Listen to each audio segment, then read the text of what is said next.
प्यारे बच्चों, welcome to my channel Varma study 2020 book लाना।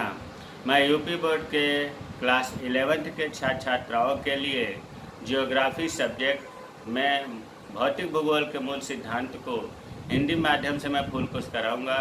यदि आप फुल कोर्स करना चाहते हैं तो मेरे चैनल को सब्सक्राइब कीजिए और बेल आइकन को प्रेस करना न भूलें, ताकि जो भी वीडियो मैं अपलोड करूं उसका नोटिफिकेशन आपको सबसे पहले मिल सके। इसमें भौतिक भूगोल के मूल सिद्धांत में चैप्टर 1 चल रहा है, जिसमें हम लोग कल पढ़े थे कि भौतिक भूगोल की शाखाएं या भूगोल की शाखाएं कौन कौन सी है, भूगोल का अध्ययन के उपागम कौन से हैं। अगर आप नहीं पढ़े हैं तो आई बटन को क्लिक करके उस वीडियो को ज़रूर देख लें। आज हम लोग पढ़ेंगे भौतिक भूगोल किसे कहते हैं, भूगोल का या भौतिक भूगोल का प्राकृतिक विज्ञान से क्या संबंध है, मानव भूगोल का सामाजिक विज्ञान से क्या संबंध है। भूगोल के हमने दो मुख्य शाखा बताया था, भौतिक भूगोल और मानव भूगोल। भौतिक भूगोल और प्राकृतिक विज्ञान। कल हमने बताते वक्त बताया था कि भौतिक भूगोल की शाखाओं का अध्ययन करने के लिए या रटने से काम नहीं चलेगा। हम अपने आसपास प्रकृति के द्वारा जो चीज़ें दी गई हैं उसी को हम स्पेशल सब्जेक्ट में अध्ययन करते हैं। जैसे कल हमने बताया था कि मृदा भूगोल, इसका मतलब कि आसपास हमें प्रकृति द्वारा मृदा दिया गया है तो उसे हम कहे थे मृदा भूगोल। तो जो चीज़ हमें दिखाई देता है उसे एक साइंस के रूप में, प्राकृतिक विज्ञान के रूप में यहाँ देखेंगे। भौतिक भूगोल और प्राकृतिक विज्ञान में बहुत ही घनिष्ठ संबंध है। जैसे यहाँ हमने लिख दिया भौतिक भूगोल, इस भूगोल को प्राकृतिक विज्ञान में क्या कहेंगे, इसे जो है हम देखेंगे। अब देखो, जैसे अभी आपको बताया गया था भू आकृति भूगोल या भू आकृति विज्ञान भी कहते हैं। इसमें क्या क्या अध्ययन होता है कि भू का अपक्षय कैसे होता है, अपर्दन कैसे होता है, भूकंप कैसे आता है, पर्वत कैसे आता है, ये सब जो है अध्ययन भू आकृति भूगोल में करते हैं। लेकिन ये भूगोल की शाखा हो गई। अगर इसे हम कहें कि भू आकृति भूगोल को प्राकृतिक विज्ञान में क्या कहेंगे, इसे कहेंगे भू विज्ञान। ध्यान देने की बात है, बहुत रटने से काम नहीं चलेगा, थोड़ा सा ध्यान दोगे तो सब याद हो जाएगा और बहुत आसान है। तो भू आकृति भूगोल को हम प्राकृतिक विज्ञान में भू विज्ञान कहते हैं। उसी तरह से जलवायु विज्ञान या जलवायु भूगोल आपको बताया गया था भौतिक भूगोल की शाखा में। इसमें क्या अध्ययन हो गया, टेम्परेचर कितना है, वर्षा कितनी होती है, आर्द्रता कितनी है, शीतोष्ण जलवायु है, उष्ण जलवायु है कि समशीतोष्ण जलवायु है। ये आपका जलवायु भूगोल या जलवायु विज्ञान भौतिक भूगोल की शाखा हो गया। इसका अगर हम प्राकृतिक विज्ञान में क्या कहेंगे तो मौसम विज्ञान कहेंगे। कुल मिलाकर इसका दूसरा नाम क्या है प्रकृति के संदर्भ में, वही चीज़ आपको ध्यान देना है। तो जब इतने मौसम के बारे में अध्ययन करते हैं तो मौसम विज्ञान। अब आते हैं जल विज्ञान या समुद्र विज्ञान। इसमें महासागर के बारे में, महासागर का तापमान कितना है, प्रवाह कितना है, लवणता कितना है, ये सब जो है समुद्र भूगोल या जल भूगोल में अध्ययन करते हैं। और इसको प्राकृतिक विज्ञान के तहत हम कहते हैं जल विज्ञान। उसी तरह से मृदा भूगोल को मृदा विज्ञान कहते हैं, जैव भूगोल को जीव विज्ञान कहते हैं। देखो, जैव भूगोल में पादप और जंतु, वनस्पतियाँ जिसे पेड़ पौधे कहते हैं, जंतु, दोनों को सम्मिलित होता है। तो जैव भूगोल को प्राकृतिक विज्ञान में जीव विज्ञान कहते हैं। अगर इसे अलग अलग कहें कि वनस्पत भूगोल या पादप भूगोल तो इसको वनस्पत विज्ञान कहेंगे। जंतु भूगोल या प्राणी भूगोल भी कहते हैं तो इसको प्राकृतिक विज्ञान में जंतु विज्ञान या प्राणी विज्ञान कहते हैं। तो हमें समझ में आ गया होगा कि भौतिक भूगोल से आप प्राकृतिक विज्ञान वाले सब्जेक्ट को बना लेंगे।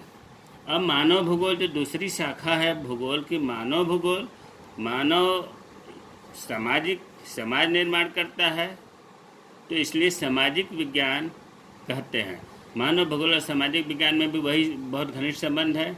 अब देखो, मानव भूगोल की शाखाएं आपको कल बताया गया था। इसमें जैसे आर्थिक भूगोल, आर्थिक भूगोल में क्या अध्ययन होगा, व्यापार होता है, वाणिज्य होता है, कृषि, पशुपालन, उद्योग, इन सब का अध्ययन किया जाता है आर्थिक भूगोल में। लेकिन अगर हम इसको सामाजिक विज्ञान में पूछा जाए कि आर्थिक भूगोल को क्या कहते हैं तो अर्थशास्त्र। उसी तरह से सामाजिक भूगोल में क्या अध्ययन होता है, समाज के बारे में होता है, समाज की उत्पत्ति कैसे हुई, समाज का रहन सहन क्या है, समाज का कल्चर क्या है, समाज का विकास कैसे होता है। और सामाजिक भूगोल को सामाजिक विज्ञान में क्या कहेंगे, तो समाजशास्त्र। ऐतिहासिक भूगोल जो मानव भूगोल का सिद्धांत शाखा है, इसमें बहुत तथ्यों का ऐतिहासिक अध्ययन होता है। ऐतिहासिक भूगोल को सामाजिक विज्ञान में इतिहास कहते हैं।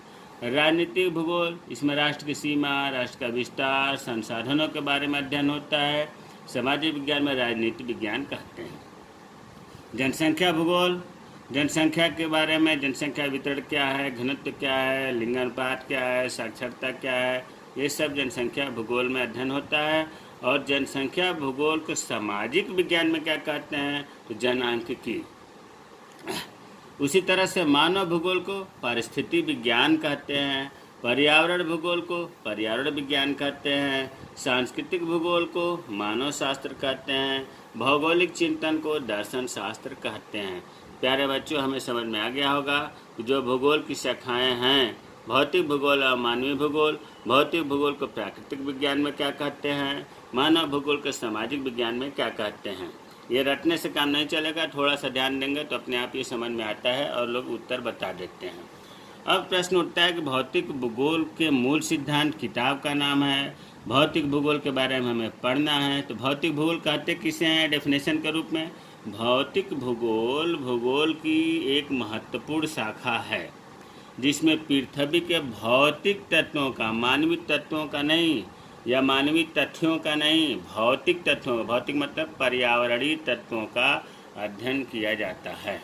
भौतिक भूगोल के अंतर्गत या भौतिक भूगोल के विषय क्षेत्र क्या है, भौतिक भूगोल का विषय वस्तु क्या है, भौतिक भूगोल के अंदर क्या क्या हम अध्ययन करते हैं। उत्तर सबका एक ही है, क्वेश्चन अलग अलग ढंग से पूछा जा सकता है। तो भौतिक भूगोल के विषय वस्तु का ये, अध्ययन क्षेत्र का ये, तो 4 है: स्थल मंडल, वायुमंडल, जलमंडल, जैवमंडल। स्थल मंडल का मतलब कि महाद्वीप से है, इसमें पृथ्वी की संरचना के बारे में अध्ययन करेंगे, महाद्वीपों के बारे में करेंगे, महासागर जो धरातल पर दिखाई देता है, अपक्षय कैसे होता है, अपर्दन कैसे होता है, चट्टान के बारे में, पहाड़ के बारे में, भूकंप, ज्वालामुखी, जो पृथ्वी पर घटनाएं घटती हैं, इन सब का स्थल मंडल में अध्ययन होता है। और प्यारे बच्चों, ये जितना आपको बताया गया है टॉपिक, इन सब को हम भू आकृति विज्ञान के अंतर्गत अध्ययन करते हैं।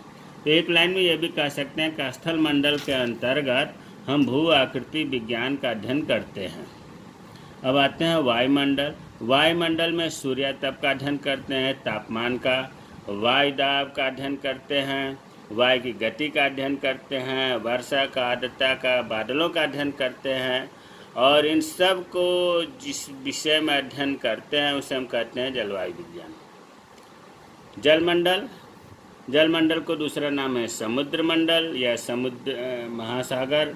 इसके अंतर्गत मेन अध्ययन का टॉपिक है महासागरीय संरचना के बारे में, तापमान के, महासागरीय तापमान, वायुमंडल तापमान नहीं, महासागर के जल का तापमान, लवणता के बारे में, ज्वार भाटा, धाराएं, लहरें जलमंडल के अंतर्गत अध्ययन करते हैं। और इन सब को अगर हम एक विषय में कहें तो समुद्र विज्ञान के अंतर्गत अध्ययन किया जाता है। जैवमंडल, जैवमंडल में वनस्पतियों के बारे में, जीव जंतुओं के बारे में अध्ययन किया जाता है। अगर इन दोनों को मिलाया जाए तो जीव विज्ञान, जिसे बायोलॉजी कहते हैं, अध्ययन किया जाता है। प्यारे बच्चों, ये आपको जो चल रहा है भूगोलिक विषय के रूप में, हमने 3 लेक्चर दिया, तीनों को आई बटन पर दे दिया है, क्लिक करके पढ़ लेना, नोट बना लेना। अब इसके बाद जो लास्ट वीडियो होगा इस पाठ का, जो एनसीईआरटी के बुक में लास्ट में क्वेश्चन दिए गए हैं, उनको हम एक नज़र समझा देंगे ताकि ये पाठ आपको अच्छे ढंग से समाप्त हो जाए। एनसीईआरटी के लास्ट वाली क्वेश्चन जो है उनका उत्तर अगले वीडियो में बताया जाएगा।